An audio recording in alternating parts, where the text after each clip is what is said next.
Hello, my name is Hakon, and welcome back to another little episode of, I don't know yet, it might be a big episode, another episode of playing Ian Livingstone's Temple of Terror. This is Fighting Fantasy Gamebook number 14. Yes, I've got all the way to 14, which means I've done 13, I have done 14 books, because I started with number 50, then I did 13, then 9, and then I did 1 up to 12.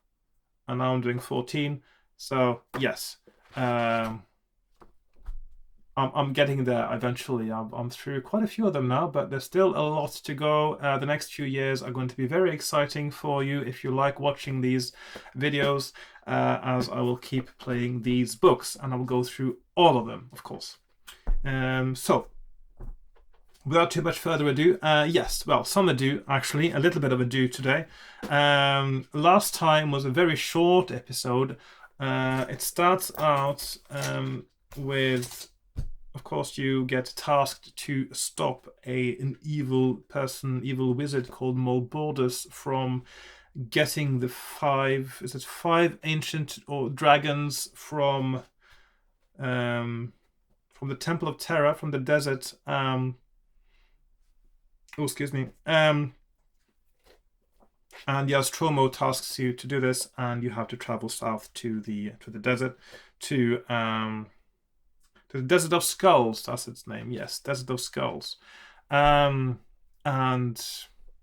I failed rather miserably and rather quickly when I was flying on an eagle, as you do, and the eagle was attacked by a pterodactyl, as happens, and the pterodactyl was much better at fighting than the eagle, and I didn't have a bow and arrow or a magic arrow of any sort to help out with, and so I plunged to my death.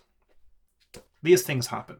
So in my next episode, I'm hoping to get a little bit further. I know I need to get a bow and arrow or a magic arrow spell, at least, to help me out. So without too much further ado now, I will get started. I will see you on my desk in a moment when I will have my supplies ready to have another playthrough. So traditional transition coming up. Okay, here we are. So I've got my map from last time, got my pens, pencil, dice, character sheet, which I will need to fill in now. So I've got my skill, stamina, and luck. There's also provisions in this one. No potions, but 10 provisions, each giving you full stamina back when you need to. So I will roll my skill with 1 L. Oh my, what's happening to me? Okay, so skill is today a little bit of a healthier 11. Stamina is 20, just like last time. Luck is 9, which is a much better set of stats than last time. I will actually be able to fight a little bit today without losing right away. Got my book, got some water.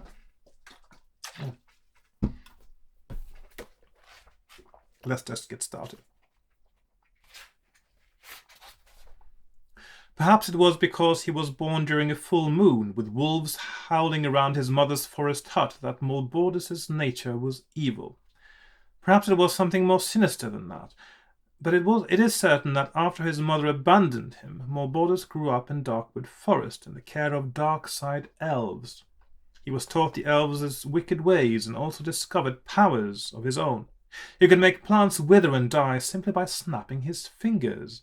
He could make animals obey him with his piercing gaze. The elves urged him on and helped him develop his powers, so that they could teach him the arcane and evil magic of the ancient elf lords.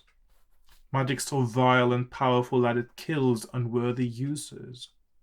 In pursuit of such evil powers, Mulbordus grew into manhood. In order to prove to the elves that he was ready to receive the elf lord's knowledge, he first had to pass a test. He was ordered to journey south to the Desert of Skulls to find the lost city of Vatos. In the city were hidden 5 dragon artifacts which he would have to find and collect. A simple incantation would bring the dragons to life to serve the forces of evil. Mulbordus would then instruct him to fly him back to Darkwood Forest, where a massive army would be assembling. He would receive the ancient powers and lead the hordes of chaos across Alancia in an unstoppable wave of death and destruction. It was only by a stroke of luck that these terrible plans were discovered. On the edge of Darkwood Forest lived a strange old wizard named Yaztromo, something of an eccentric. He lived alone in his tower, practicing simple magic and communicating with animals and birds. He was always willing to sell small magic items so that he could afford to have brought to him delicious cakes from all over Alancia. His sweet tooth was the cause of his only link with the outside world, as he rarely left his tower. It was therefore much to everyone's surprise that he came huffing and puffing into the village of Stonebridge. What could possibly have forced old Yaztromo to venture through Darkwood Forest to Stonebridge? All the dwarfs who lived there were eager to find out, and a message was sent to Gillibrand, their king. After the rigors of a recent quest, you are resting in Stonebridge, enjoying the merry company of the dwarfs. Your wounds are almost healed, and the local blacksmith has honed the blade of your sword as only dwarfs can. Resting on a porch with your feet up on the railing, you are intrigued by the commotion in front of you in the village square. Followed by a throng of inquisitive dwarfs, Yaztromo climbs the stone steps of Gillibrand's house and is warmly greeted at the top by the king. The crowd falls silent when Gillibrand raises his hand, and Yaztromo turns to speak. You slide out of your chair and join the crowd to hear what the wizard has to say. With a glum expression, his face almost as long as his beard, Yaztromo relates the bad news concerning Mulbordus. The dwarfs look up apprehensively, as though expecting the 5 dragons to descend upon them at any moment. He calls on them to show courage, saying, "Friends, look on the bright side. At least we are warned of our impending doom, thanks to my pet crow who overheard the conversation between the Dark Elves and Mulbordus. What we must do now is find somebody who can reach the lost city before Mulbordus and destroy the dragon artifacts. We need a fearless young warrior who is willing to risk life and limb to save us all. Is there one among you who would volunteer?" Each dwarf looks around to see if another has dared to accept the challenge. Standing there watching the worried dwarfs, you realize that there is only one thing you can do. So, me sir, I can do it, sir. With a wry smile on your face, you raise your arm in the air and offer your services. Yaztromo sees you and says, "Haven't I seen you somewhere before? Never mind, you look like the kind of person we want. Make way for our brave volunteer. We must leave for my tower immediately. Come along, let's be off. You have a lot to learn, but I cannot teach you much until we are safely through Darkwood Forest and inside my laboratory."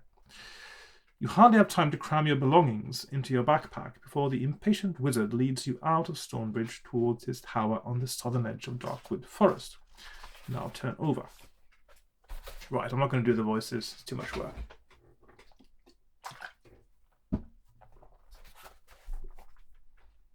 For an old man, Yaztromo is surprisingly sprightly. You cross Red River and the ploughed fields beyond and soon reach the edge of the forest. Yaztromo still doesn't stop. He takes a narrow path leading into the dark wall of trees. The light fades. Branches and knotted roots obstruct the twisting path and make the walk very tiring. You ask Yaztromo why he seems unconcerned at the possibility of being attacked by forest monsters. He chuckles and tells you that his magic is well known and respected by all the creatures for miles around. None would dare challenge Yaztromo. After spending a peaceful night in the forest, you reach Yaztromo's tower by mid-morning the next day. You follow him up the spiral staircase to a large room at the top of the tower. Shelves, cupboards, and cabinets line the walls and are filled with bottles, jars, books, boxes, and all manner of strange artifacts. Yaztromo slumps down into his old oak chair, by now looking quite tired from the long journey. He reaches into his pocket and pulls out a fragile pair of gold-rimmed spectacles. After placing them on his nose, he peers at you over the top of them, and you feel quite unnerved by his piercing gaze. Finally, he says, "Anybody who would hope to defeat Mulbordus must certainly know a little magic. You look bright enough to learn some, but I don't think you have time to absorb 10 spells I would like to teach you. By the way, I would like you to know how privileged you are to learn my magic. But a crisis is a crisis. Now, let's get on with it. Which spell shall I teach you? You have the choice of Open Door, Creature Sleep, Magic Arrow, Language, Read Symbols, Light Fire, Jump, Detect Trap, and Create Water. To make your choice, turn to 34. So this is an interesting part of the book now where we actually get some spells. I did learn last time that Magic Arrow seemed a rather useful thing to have, at least in the encounters we've had so far. But the thing is that I don't know if it is going to be useful later. Maybe it only is in those two places I've seen that be an option. So I still think that I will want to go with the spells that I was thinking perhaps of taking. First of all, so I'm going to go with something similar to last time. I'm going to get an Open Door spell. Read Symbols.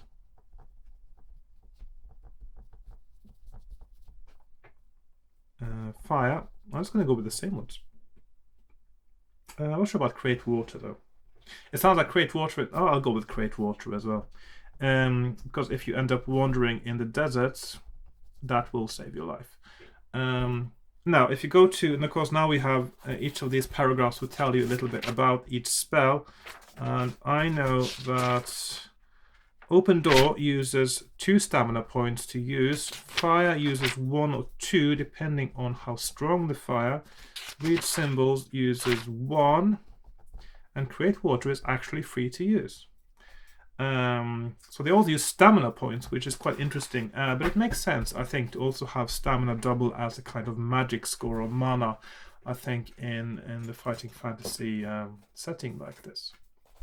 So same spells as last time, and I'll just take my chances on the magic arrow not being present, and I will go to 180. The old wizard looks at you solemnly and says, "Every minute is vital. You must begin your journey immediately. Without doubt, Mulbordus will learn of your mission to thwart him and may send an assassin or 2 after you. My crow will lead you as far as Catfish River. From there, you can either take a river vessel to Port Blacksand and then a sailing ship south, or journey overland to the Desert of Skulls. A grim task is ahead of you, but our thoughts will be with you." Yeah, that helps, doesn't it? Yes, Trommel leads you back down the spiral staircase and out into the open. Suddenly he gives a shrill whistle. A large crow immediately swoops down from the top of the tower and settles on his shoulder. "Now, Crow, guide our friend as far as Catfish River and make sure you keep a good lookout. The last thing we want is an ambush on our own doorstep." You shake hands with Yaztromo and reassure him that you will destroy the dragons of Vatos before Mulbordus can attain his evil goal. He smiles and hands you a pouch containing 25 gold pieces. So we've got gold. Just put 25 in pen there. I'll just cross it out anyway. No need to use pencil usually. I'm actually not a big fan of using an eraser because I don't like eraser dust at all. I do like just crossing things out on just a random piece of paper. So yeah, much better. He then commands his crow to fly south. The crow squawks and flies off. You hurry after it, turning just once to wave goodbye to old Yaztromo. Walking through the tall grasses, a shiver runs down your spine at the thought of Mulbordus' assassins coming after you. You travel steadily south, only deviating twice to circumvent danger spotted by the crow. 3 hours later you arrive at the banks of Catfish River, at the point where it is spanned by a rope bridge. An old barge is moored to a jetty beneath the bridge, and you see several rough-looking characters unloading sacks. If you wish to cross the bridge, turn to 23, and go overland, presumably from there. And if you wish to buy your passage on the barge to Port Blacksand, turn to 213. I still think I'm going to go with the overland journey for now. I don't know if one is essential or not. I mean, there are cases in Ian Livingstone books, and I'm thinking especially of Return to Firetop Mountain now, where very early on you're given two options for how to get to the mountain, and I think that there's sort of one of them is like a shortcut, but I think that the way it's structured, you really need to go the other way as well, if I remember correctly. You really need to go the other way. So it's a bit silly if I mean if you do have two major routes to get somewhere, they both should be viable and they both should be possible to win, I think. But if only one of them is the correct one, I don't know, it's a bit somehow, I think. But so I don't know yet if this is the case here, but knowing that it is in Fighting Fantasy Gamebook number 50 by Ian Livingstone, I'm not too hopeful here. But I'm still thinking that perhaps going overland is going to be more likely to be the right path than going what might seem like a shortcut, which is to go across the water. But that's just a theory so far. So, right, where was I? Bridge 23, yes. You watch the crow fly back towards the Astromos tower before stepping onto the rope bridge. The crew of the barge are not concerned by your sudden appearance and continue with their various tasks. After crossing the bridge, you continue south across the scrubland. After an hour or so, you see smoke rising in the east. If you wish to investigate the source of the smoke, turn to 316. I will, because that is where I may be able to get a bow and arrow. So I'm going to go to 316, and I will need a bow and arrow for later. You soon discover that the smoke is rising from the burning roof of a wooden hut. Two dark elves in their familiar black hooded cloaks are firing flaming arrows at the hut. Suddenly a man appears at the door, forced out by the choking smoke. Armed with a sword and a shield, you watch him run towards his attackers. Before you can help, he is cut down by two arrows. The dark elves step out from behind cover and walk towards their dead victim. If you wish to attack the dark elves, turn to 113. If you would rather not get involved and head south, turn to 285. I'm going to get involved and I'm going to fight the dark elves because that is the right thing to do. Draw your sword and run towards the murdering dark elves. Fight them one at a time. Actually, they're not that strong, are they? So, we have, and we are well within shot. Yes, good. So I've got 11, 20. And a 1 at a time, so it's a 5, 6, and a 6, 5. So I've got a 6-point advantage on the first one there. So he rolls an 8 and I roll an 8, so he's down to 4. He rolls a 7, I roll a 6, he's down to 2. He rolls a 3, I roll more than that. Other one, I've got 5-point advantage. He rolls a 3, so he is down to 3. He rolls a 4. And finally, he rolls a 5. Yeah, that was almost too easy. I mean, the rolls were, I could have won with anything there almost. Okay, so 5, 6, and 6, 5. If you win, you find 2 gold pieces among the elves' belongings, and you may take one of their bows and the 2 remaining arrows.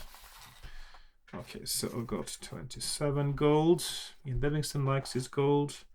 So, and we got a bow and 2 arrows. After burying the poor man who was killed by the elves, he set off south again. I thought I was in a hurry, but okay.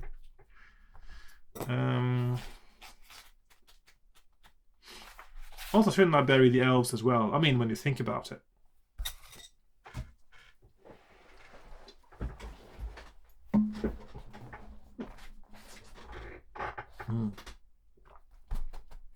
Although the scrubland is quite barren, you are surprised to see a patch of ground which is totally black. There is a smell of decay in the air, which appears to be coming from the black patch. It's the bow and arrow. I'll just make a note on the map that there's a bow and arrow to be won there. So it's win, bow and arrow. Yes. Coming from the black patch. Holding your nose, you walk over to inspect the patch and see that there is a bronze medallion lying in its center with the letter M etched deeply into it. Could the medallion have been dropped accidentally by Mole Borders? If you wish to pick up the medallion, turn to 226. No, I don't think so. If you would rather leave it where it is lying and walk on south, turn to 159. So I'm going to leave it because it seems that it's just a trap to injure you. It burns when you pick it up. So I'm going to 159. The day wears on and you make good progress over the flat scrubland.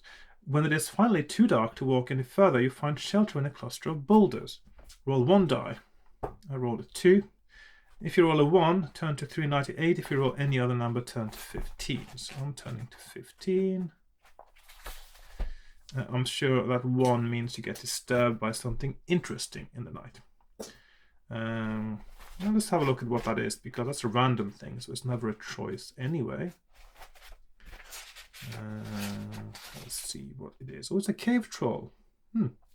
Cool. Right.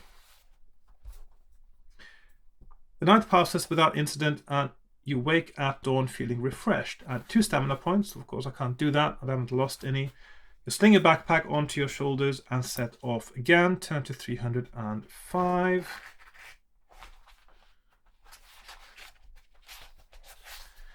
Up ahead in the sky, you see something flying towards you. As it gets closer, you see that it is a creature with the body of a large bird of prey, but the upper torso of a woman. It begins to emit a piercing shriek, which you instantly recognize.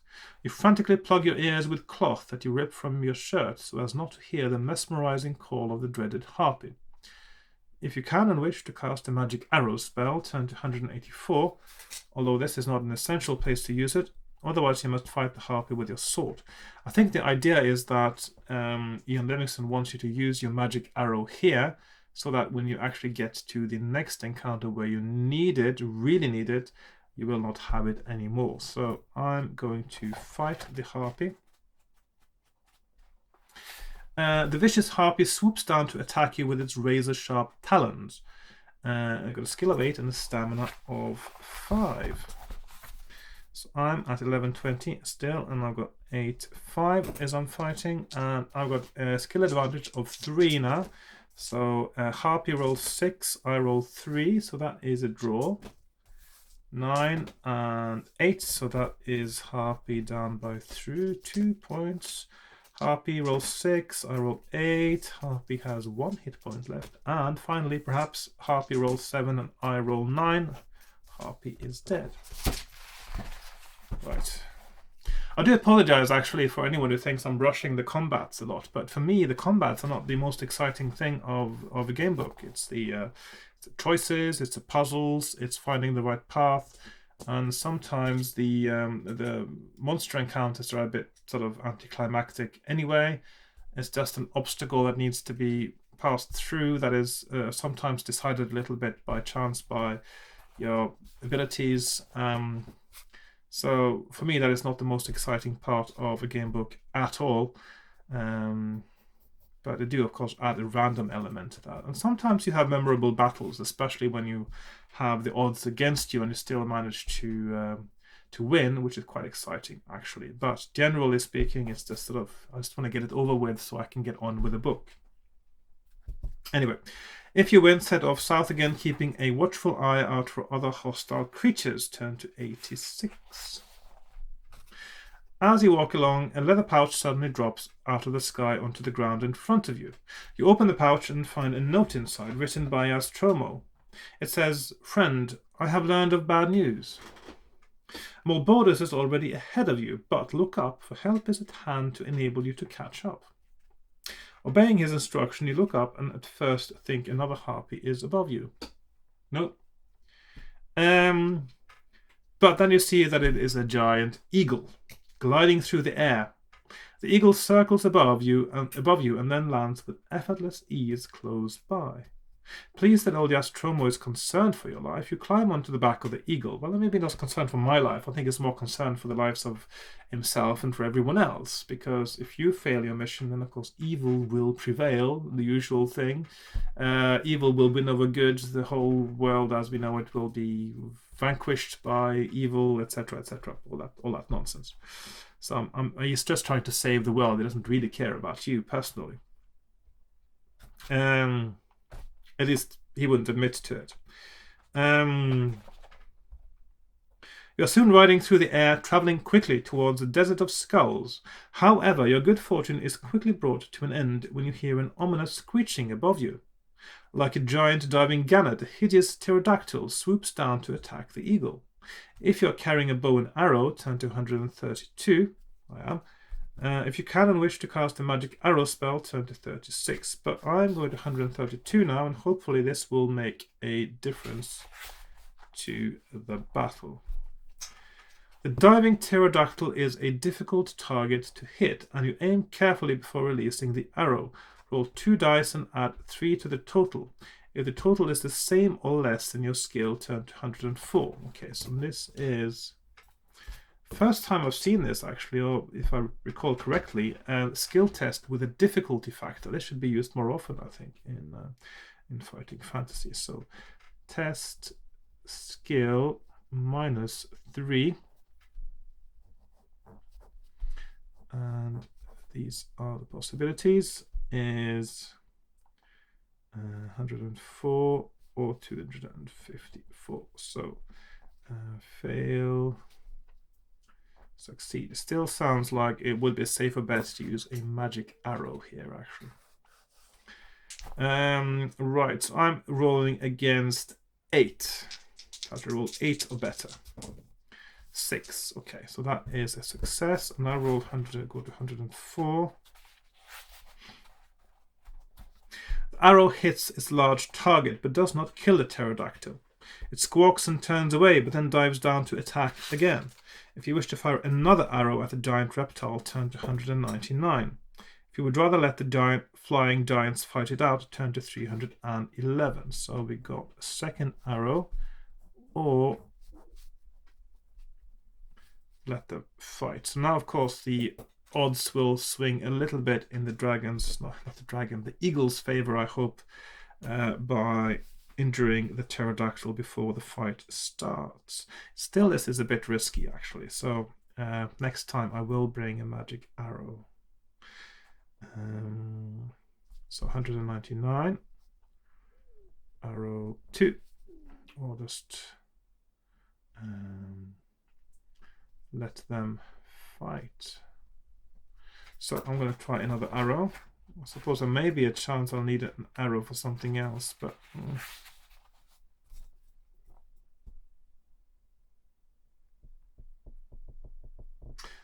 as you reach into your backpack for another arrow, the eagle climbs steeply into the sky to outmaneuver the pterodactyl.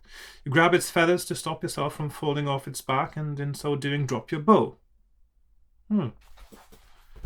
Okay. So that is probably not a good idea in that case. Because maybe you would be able to use the bow for something else later. But so, okay. Let's put the red square on that, meaning do not do that. And I will have to go for 311, and hopefully I will be okay this time.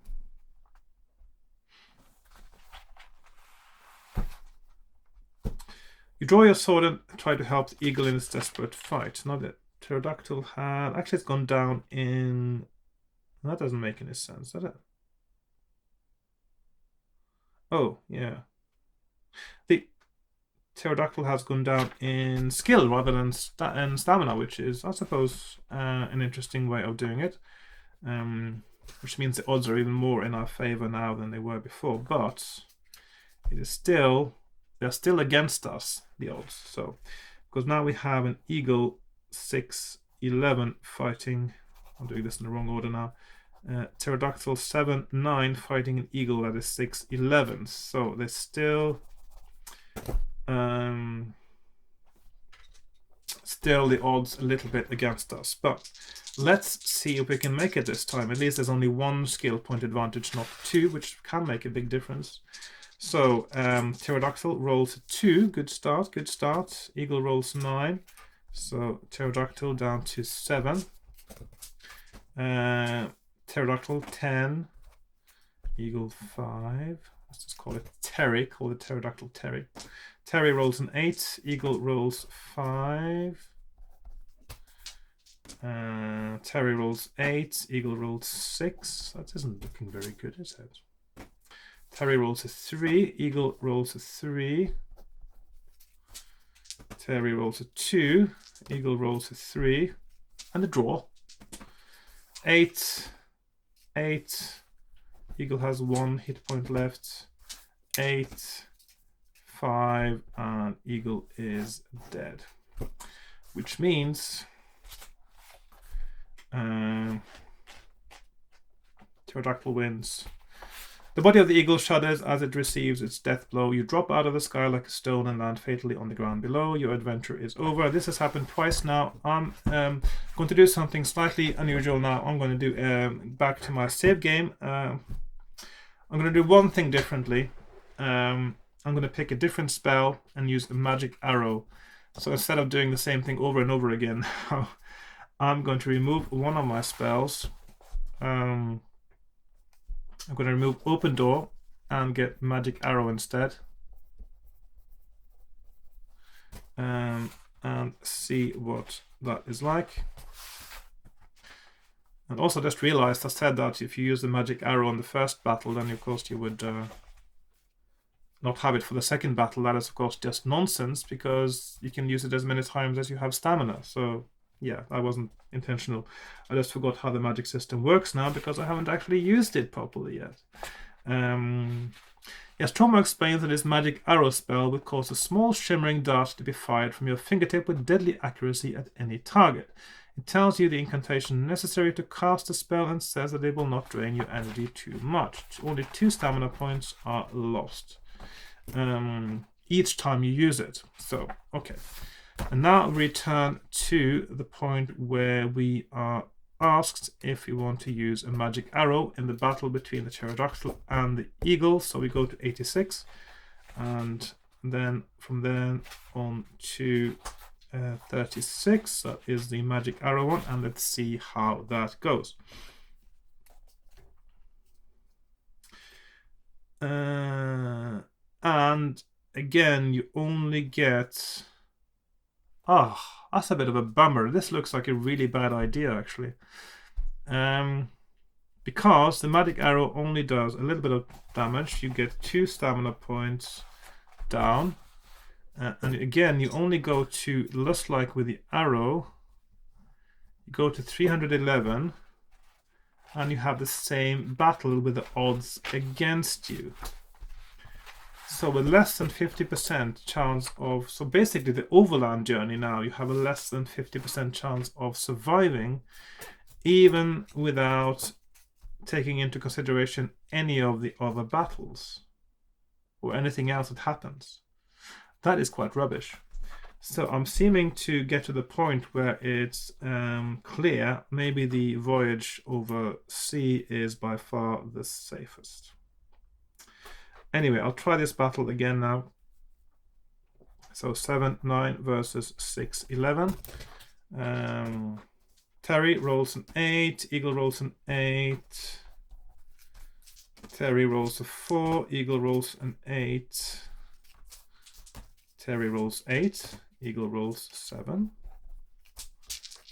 Terry rolls a 2.